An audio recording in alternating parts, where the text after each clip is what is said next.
도깨비의 세 가지 선물, 선한 나무꾼의 인생 역전. 깊은 산속에서 힘들게 나무를 하던 가난한 나무꾼 앞에 갑자기 나타난 신비한 도깨비. 너의 착한 마음에 감동받았다. 세 가지 소원을 들어주마. 과연 나무꾼은 어떤 소원을 빌까요? 욕심 대신 남을 생각하는 마음으로 선택한 세 가지 선물이 가져온 놀라운 기적. 따뜻한 마음이 만들어낸 인생 대역전의 감동 스토리가 시작됩니다. 힘든 일상 속에서도 긍정적인 마음을 잃지 않는 나무꾼.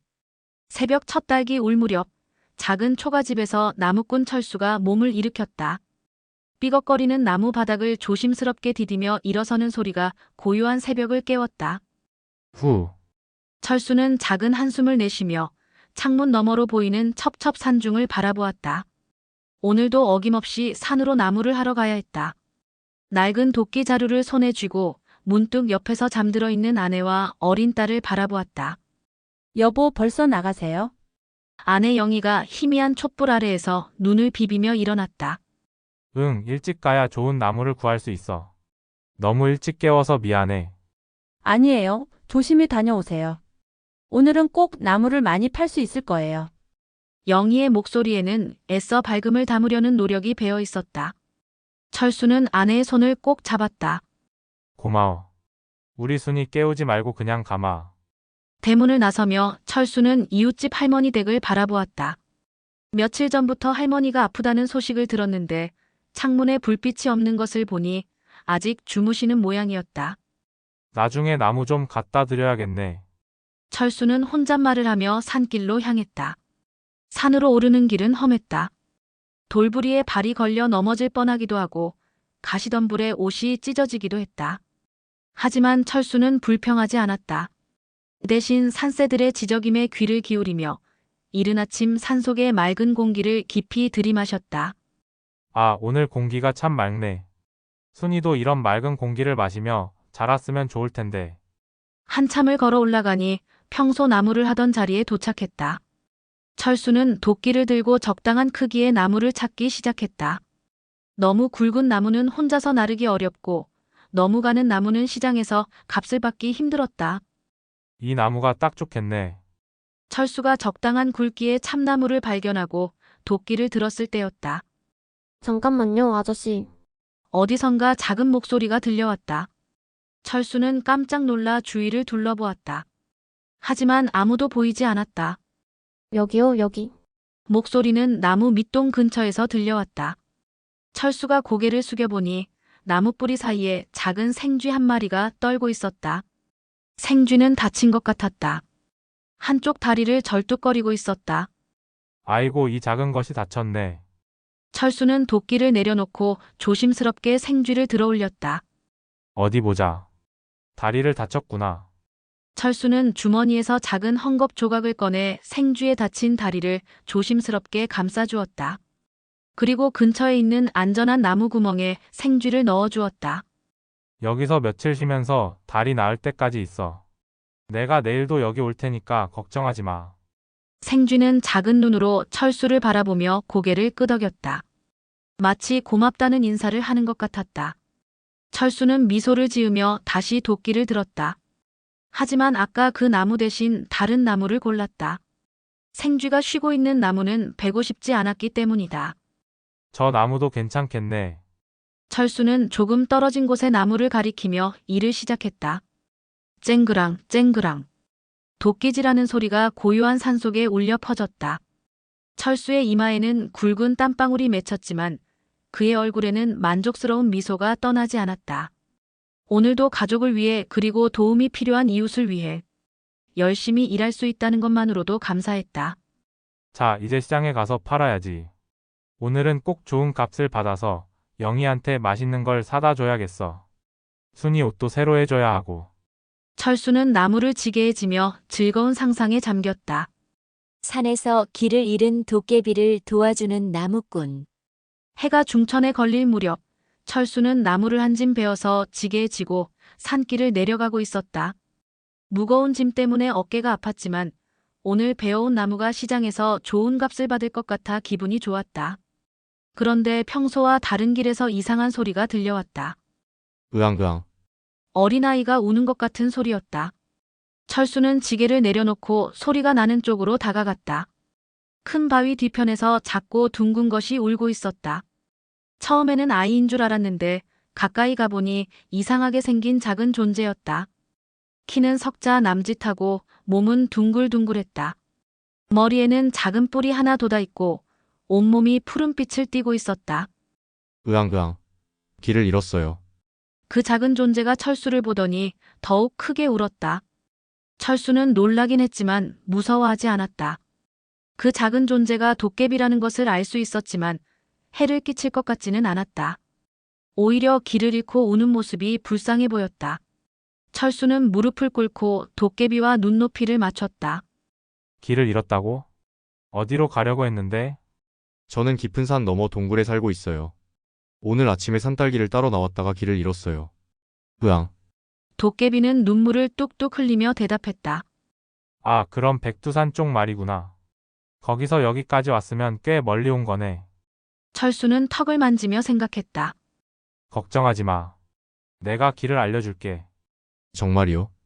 정말 집으로 갈 수 있어요? 도깨비의 눈이 반짝반짝 빛났다.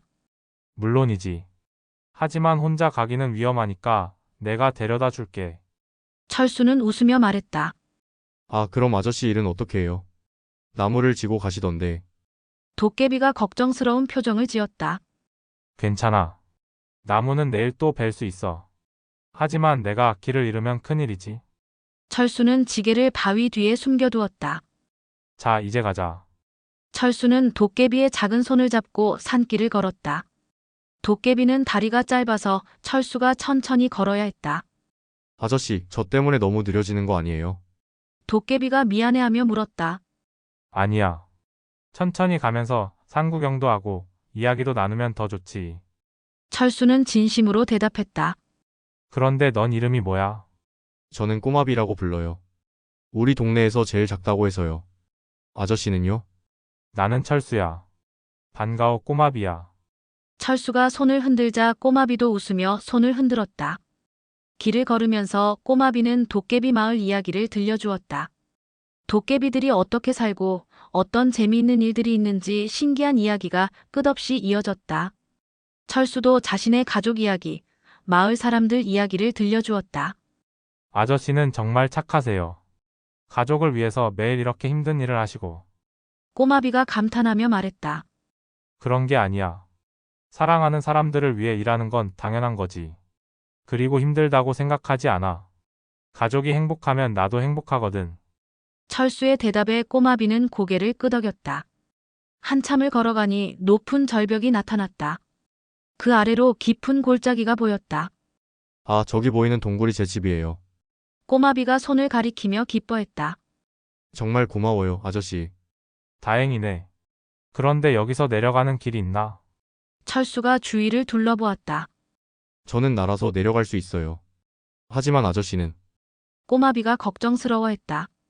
괜찮아 나는. 여기서 인사하자. 집에 무사히 도착하기만 하면 돼. 철수가 웃으며 말했다. 그때 꼬마비의 눈에서 눈물이 글썽글썽 맺혔다. 아저씨 정말 고마워요. 아저씨 같은 좋은 분을 만나지 못했다면 저는 어떻게 됐을지 모르겠어요. 뭘 그런 걸 가지고. 누구든지 그렇게 했을 거야. 철수는 꼬마비의 머리를 쓰다듬었다. 아니에요. 세상에는 나쁜 사람들도 많아요. 저희 도깨비를 보면 무서워하거나 해를 끼치려는 사람들이 대부분이에요. 하지만 아저씨는 처음부터 저를 도와주셨어요. 꼬마비는 진심 어린 목소리로 말했다. 철수는 잠시 생각에 잠겼다. 그리고 부드럽게 말했다. 꼬마비야, 겉모습이 다르다고 해서 나쁜 건 아니야. 중요한 건 마음이지. 너는 참 착한 마음을 가진 아이구나. 꼬마비는 철수의 말에 깊이 감동받았다. 그동안 많은 사람들이 자신의 모습을 보고 무서워하거나 피했는데 철수는 처음부터 자신을 한 명의 친구로 대해준 것이었다. 아저씨, 꼬마비가 뭔가 결심한 듯한 표정을 지었다. 아저씨께 꼭 보답하고 싶어요. 내일 이 시간에 아까 그 바위 앞에서 만날 수 있을까요? 보답은 무슨. 하지만 또 만날 수 있다면 좋지. 철수는 웃으며 대답했다. 네, 그럼 내일 꼭 만나요. 꼬마비는 기쁘게 인사하고는 하늘로 둥둥 떠올라 동굴 쪽으로 날아갔다. 감동받은 도깨비가 나무꾼에게 선물을 주겠다고 제안. 다음 날 철수는 어제 약속한 대로 그 바위 앞으로 향했다. 지게에는 어제 숨겨두었던 나무와 함께 새로 벤 나무까지 가득 실었다. 오늘은 꼭 시장에 가서 팔아야 했다. 꼬마비가 올까? 철수는 바위 앞에 앉아 기다렸다. 잠시 후 하늘에서 반짝이는 빛과 함께 꼬마비가 나타났다. 그런데 어제와는 뭔가 달랐다. 온몸에서 금빛이 은은하게 흘러나오고 있었고 작은 왕관 같은 것을 머리에 쓰고 있었다. 아저씨, 오셨네요. 꼬마비가 환하게 웃으며 인사했다. 꼬마비야. 너 뭔가 달라 보이는데? 철수가 신기한 표정으로 물었다. 아예 실은요. 꼬마비가 부끄러워하며 말했다. 제가 그냥 도깨비가 아니에요. 이 산의 모든 도깨비들의 왕이에요. 하지만 평소에는 이런 모습으로 다니지 않아요. 너무 거창하잖아요. 어머, 그럼 내가 도깨비 왕이었구나. 철수는 놀라며 허리를 굽혔다. 제가 예의에 어긋나게 행동한 건 아닌지. 아니에요, 아니에요. 꼬마비가 손을 흔들며 말했다. 아저씨가 저를 그냥 꼬마비로 대해주셨던 게 너무 좋았어요. 평소에는 모든 도깨비들이 저한테 저라고 대왕님, 대왕님 하거든요. 하지만 아저씨는 저를 진짜 친구처럼 대해주셨어요. 철수는 안도의 한숨을 쉬었다. 그렇구나. 그런데 오늘은 왜 이런 모습으로 나타난 거야? 깻마비의 표정이 진지해졌다. 아저씨, 어제 집에 돌아가서 다른 독감비들에게 아저씨 이야기를 했어요. 어떻게 저를 도와주셨는지, 얼마나 착하신 분인지 말이에요. 그랬더니 모든 도깨비들이 감동받았어요. 그래? 철수가 미소를 지었다. 네. 그래서 우리 도깨비들이 의논했어요. 아저씨 같은 좋은 분에게 꼭 보답을 해드려야 한다고요. 꼬마비가 두 손을 모으며 말했다. 아저씨, 소원이 있으시면 말씀해주세요. 3가지까지 들어드릴게요.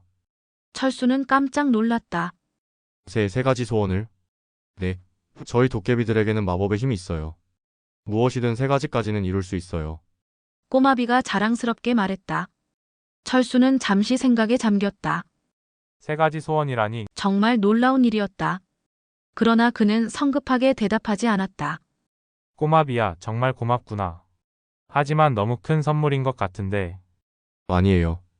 아저씨께서 저를 도와주신 것에 비하면 아무것도 아니에요.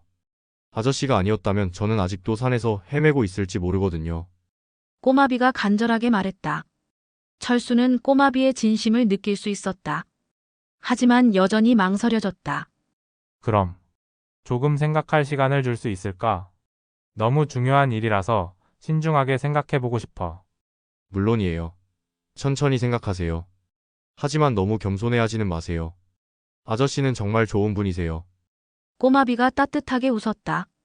철수는 집으로 돌아가는 길에 계속 생각했다. 3가지 소원. 정말 무엇이든 이룰 수 있다면 무엇을 빌어야 할까? 가장 먼저 떠오른 것은 역시 가족이었다. 아내 영희는 요즘 몸이 많이 안 좋았다. 아이를 낳고 난 후로 계속 허약해져서 자주 알아누웠다. 그리고 딸 순이는 또래 아이들과 달리 제대로 된 옷도 입지 못하고 배불리 먹지도 못했다. 영희 병이 나았으면 좋겠고, 순이가 배불리 먹고 예쁜 옷도 입을 수 있으면 좋겠고, 철수가 혼잣말을 했다. 그런데 문득 이웃집 할머니가 생각났다. 할머니는 혼자 사시는데 요즘 많이 아프시다고 했다. 그리고 마을에는 철수네 같이 가난한 집들이 많았다. 나만 잘 살면 되는 건가? 철수는 고민에 빠졌다. 집에 도착해서 영희에게 도깨비 이야기를 했다. 물론 3가지 소원에 대한 이야기는 하지 않았다. 너무 믿기 어려운 이야기일 뿐만 아니라 혹시라도 영희가 욕심을 부릴까봐 걱정됐기 때문이었다. 여보, 정말 도깨비를 만났다고요? 영희가 신기해하며 물었다. 응, 정말 귀여운 도깨비였어. 사람들이 도깨비를 무서워하는데 사실은 참 착한 것 같더라. 철수가 미소 지으며 대답했다. 그날 밤 철수는 잠을 이루지 못했다. 3가지 소원에 대해 계속 생각하고 있었다. 자신과 가족만을 위한 소원을 빌어야 할까? 아니면 더 많은 사람들을 도울 수 있는 소원을 빌어야 할까? 자신보다 가족과 이웃을 먼저 생각하는 나무꾼. 꼬마비야, 나 결정했어. 철수가 바위 앞에서 기다리고 있던 꼬마비에게 말했다. 정말요? 어떤 소원을 빌어주실 건가요? 꼬마비가 기대에 찬 눈으로 물었다. 철수는 깊게 숨을 들이쉬고 첫 번째 소원을 말했다. 첫 번째로, 우리 마을에 있는 모든 병든 사람들이 건강해졌으면 좋겠어. 꼬마비는 잠시 놀란 표정을 지었다. 아저씨 가족만을 위한 소원이 아니라 마을 사람들 모두를 위한 소원이네요. 응. 우리 영희도 몸이 안 좋지만 다른 분들도 많이 아프거든. 특히 우리 이웃집 할머니가 많이 아프신데 혼자 사시니까 더 걱정돼. 철수가 진심 어린 목소리로 말했다. 꼬마비는 감동받은 표정으로 고개를 끄덕였다. 정말 대단하세요, 아저씨. 자신의 가족보다 마을 사람들을 먼저 생각하시다니. 가족도 마을 사람이니까. 모두가 건강하면 우리 영희도 건강해지는 거잖아. 철수가 웃으며 대답했다. 알겠어요. 첫 번째 소원 들어드릴게요. 꼬마비가 작은 손을 하늘로 치켜들었다. 그러자 금빛빛이 사방으로 퍼져나갔다. 이제 마을의 모든 병든 분들이 건강해지실 거예요. 철수는 신기하게 그 빛을 바라보았다. 정말로 마법이 일어나고 있는 것 같았다. 그럼 두 번째 소원은 무엇인가요? 꼬마비가 물었다. 철수는 잠시 망설이다가 말했다. 두 번째로는 우리 마을에 있는 모든 가난한 집 아이들이 배불리 먹고 따뜻한 옷을 입을 수 있었으면 좋겠어. 이번에도 꼬마비는 놀란 표정을 지었다. 이번에도 마을을 위한 소원이네요. 우리 순이도 가난하지만 다른 집 아이들도 마찬가지거든. 아이들은 죄가 없잖아. 모든 아이들이 건강하게 자랄 수 있어야 해. 철수의 목소리에는 아이들을 향한 따뜻한 마음이 담겨 있었다. 꼬마비는 눈물이 글썽해졌다. 아저씨 정말 세상에서 가장 착한 분이에요.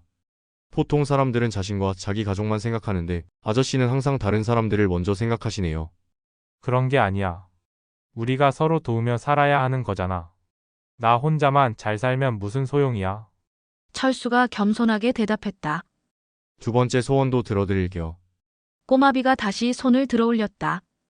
이번에는 더욱 밝은 은빛빛이 사방으로 퍼져나갔다. 이제 마을의 모든 아이들이 배불리 먹고 따뜻하게 지낼 수 있을 거예요. 철수는 가슴이 벅차올랐다. 정말로 마을 아이들이 행복해질 수 있다니 꿈만 같았다. 그럼 이제 마지막 세 번째 소원만 남았네요. 꼬마비가 말했다. 이번에는 아저씨 자신을 위한 소원을 빌어주세요. 철수는 고개를 저었다. 아니야, 마지막 소원도 정했어. 네? 또 다른 사람들을 위한 소원인가요? 꼬마비가 궁금해했다. 응, 세 번째로는 철수가 잠시 멈췄다. 우리 마을에 큰 우물을 하나 만들어줘. 마을 사람들이 멀리 가지 않고도 깨끗한 물을 마실 수 있도록.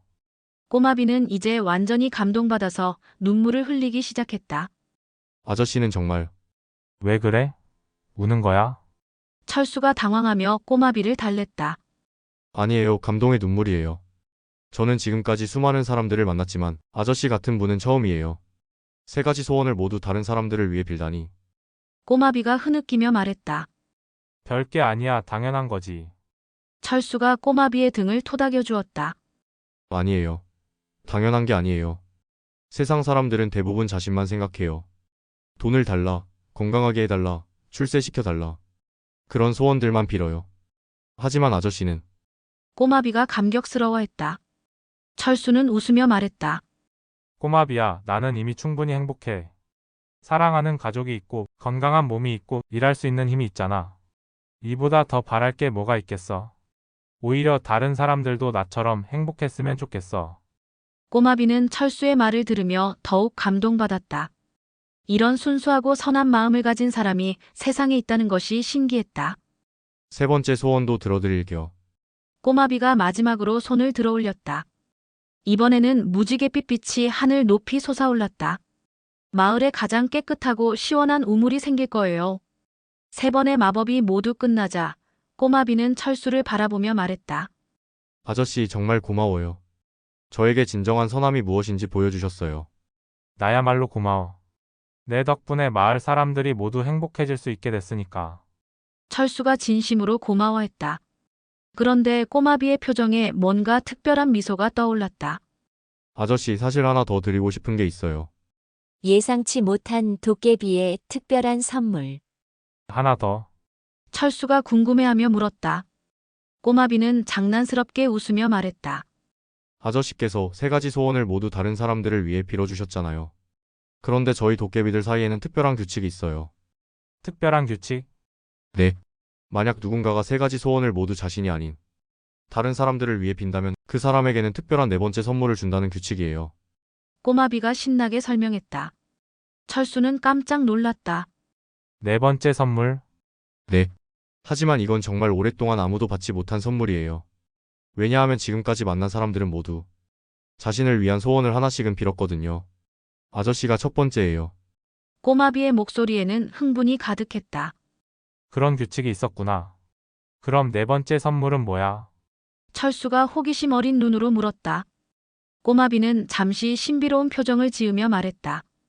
그건 제가 정하는 게 아니라 마법 자체가 정해주는 거예요. 아저씨의 선한 마음이 어떤 선물을 받을지 결정하는 거죠. 그때 갑자기 하늘에서 환한 빛이 내려왔다.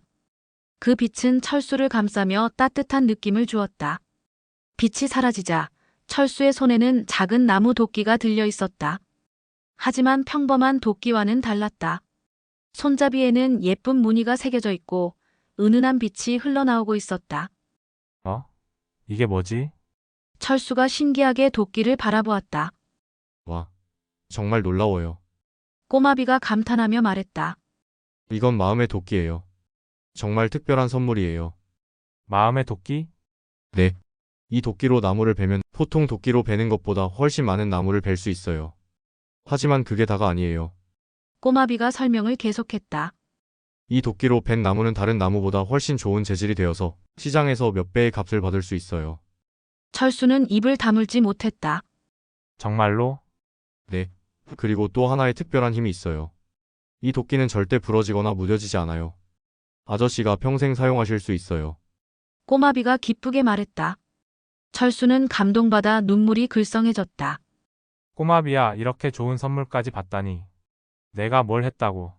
아니에요. 아저씨께서 보여주신 선한 마음이 이런 선물을 가져온 거예요. 마법도 아저씨의 마음을 알고 있었던 거죠. 꼬마비가 진심으로 말했다. 그때 멀리서 종소리가 들려왔다. 마을에서 치는 종소리였다.